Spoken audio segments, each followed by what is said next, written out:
dans des fichiers cartographiques attributaires comme celui-ci. Il s'agit d'une version peu avancée d'une étude sur le quartier de la Guillotière de Lyon. Voilà ce que donne la restitution brute. Il s'agit donc d'une couche de cartographie où on aperçoit des polygones et derrière ces polygones sont stockés des attributs, c'est-à-dire l'équivalent des champs qui ont été saisis dans la base de données.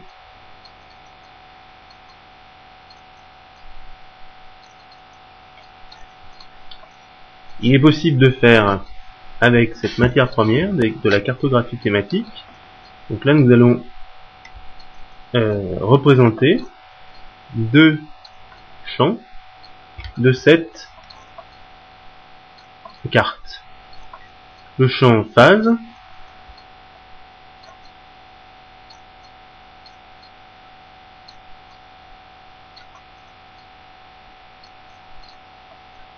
voilà. Avec ces différentes places. Et le champ, alors on va lui donner une légende. Correct.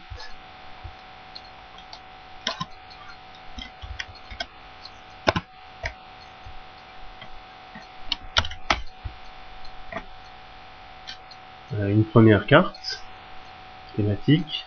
Et puis où l'on voit donc les recensés en bleu ciel, les repérer en une couleur pourpre, violette, et les sélectionner en une couleur bleue, sachant que par défaut les dossiers sont sélectionnés et que là il s'agit d'une zone qui à l'époque où la carte a été réalisée était très peu couverte.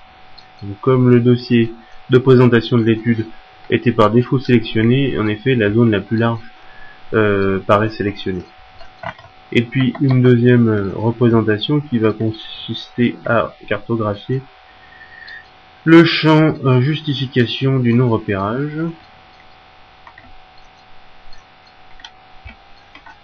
Voilà. Donc là nous avons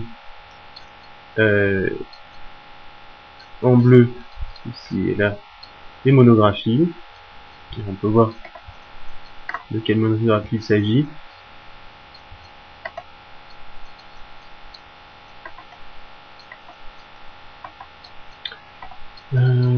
C'est la place dite Fosse aux ours qui est décrite.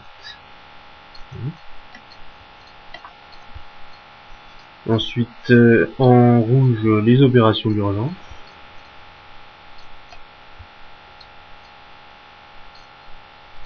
Voilà, en jaune, c'était en effet étudié parce que ça n'appartient pas à un collectif.